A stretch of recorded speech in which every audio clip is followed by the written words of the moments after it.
CPML mass line కేంద్ర committee నాయకులు, supreme court advocate, CUCI జాతీయ ప్రధాన కార్యదర్శి అయినటువంటి సంజయ్ సింఘ్వి మరణించారు.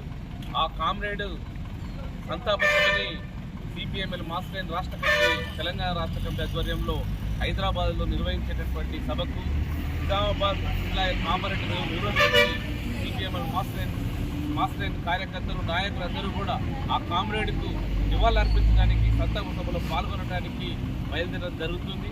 ఆ కామ్రేడ్ యొక్క లక్ష్య సాధన కోసం ప్రజలందరూ కూడా, ప్రజా సంఘాల వాళ్ళందరూ కూడా నిబద్ధతులై ఉండి ఆ కామ్రేడ్కు నిజమైనటువంటి నివాళి అంటే ఆయన ఆశయ సాధనని మనం ఆశయ సాధన కోసం పోరాటమే అని చెప్పి తెలియజేస్తూ ఆ కామ్రేడ్కు నివాళులర్పిస్తూ సిపిఎంఎల్ మాస్ లైన్ ప్రజాపంద నాయకులు కామ్రేడ్ సంజయ్ సింఘ్వి, జోహార్ కామ్రేడ్ సంజయ్ సింఘ్వి, జోహార్ కామ్రేడ్ సంజయ్ సింఘ్వి, జోహార్.